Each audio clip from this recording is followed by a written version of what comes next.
नमस्कार मंडळी, welcome back to our channel. मी शिवन्या आणि आपल्या वाव शिवन्या युट्यूब चॅनलमध्ये तुमच्या सगळ्यांचं खूप खूप स्वागत आहे.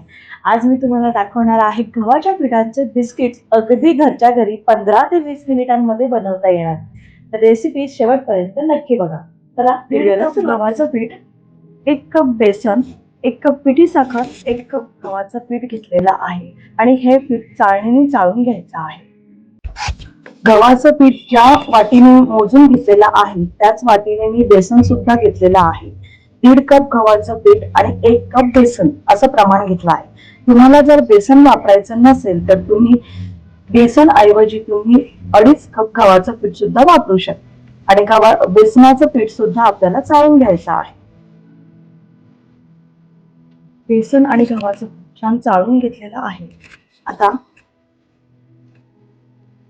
हे छान एकजीव करून पाहून घेतला आहे आणि त्यामध्ये मी आता 1 वाटी तूप घेणार आहे आणि हे तूप सुद्धा मी मोजून घेते आहे. ज्या वाटीने मी दोन्ही पीठ मोजून घेतलेली आहेत त्याच वाटीने मी तूप सुद्धा मोजून घेते आहे.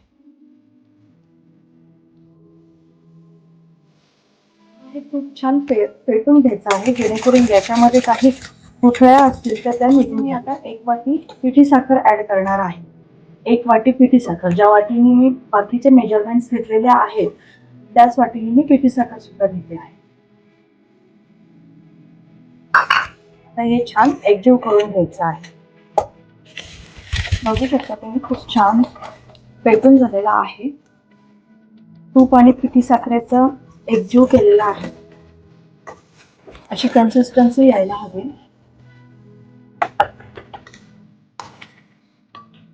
आता हे फेटून झाल्यानंतर आपल्याला हे जे पीठ आपण एकत्र केलं होतं बेसन आणि गव्हाचं चाळून घेतलेलं पीठ, तर ते पीठ आपल्याला यामध्ये घालायचं आहे आणि जितकं जमेल तितकं तुपातच मळून घ्यायचं आहे आपल्याला. एक्स्ट्राचं दूध किंवा पाणी ऍड न करता. नेहमी लक्षात ठेवा, पीठ मोजताना ते नेहमी कप मध्ये व्यवस्थित दाबून भरायचं आहे. थोडं थोडं भरलं वरच्यावर हलक्या हाताने तर तुमचं मेजरमेंट चुकू शकतं. आता बघू शकता तुम्ही, याच्यामध्ये मी पाण्याचा किंवा दुधाचा अजिबात वापर केलेला नाहीये. हे तूप होतं, त्या तुपामध्येच मी हा डो तयार केलेला. आता हे डो तुपामध्ये मळून घेतलेला आहे. आपल्याला आता हे फ्रीज मध्ये 15 ते 20 मिनिटांसाठी ठेवायचे जेणेकरून छान सेट होईल आणि पातळ सुद्धा होणार नाही. तर 20 मिनिटं फ्रीज मध्ये आपण हे ठेवून घेऊ. 15 मिनिटांसाठी मी फ्रीज मध्ये ठेवलं होतं. तुम्ही बघू शकता खूप छान पीठ झालेलं आहे. अशी कन्सिस्टन्सी पिठाची यायला हवी आहे.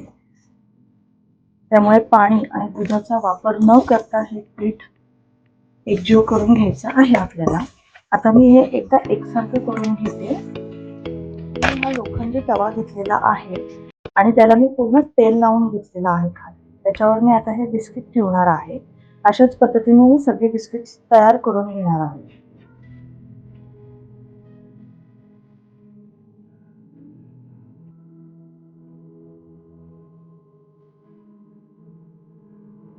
ऑलरेडी हा तवा एक 10 मिनिटांसाठी मी गरम करण्यासाठी ठेवलेला आहे आणि त्यानंतर हे जे बिस्किटांचा जो तवा आहे तो मी याच्यावर ठेवणार आहे अशा पद्धतीने. ठीक आहे. आणि मंद आचेवरती 15 आणि मंद आचेवरती 12 ते 15 मिनिटं मी बेक करून घेणार आहे. आता मी झाकण ठेवते.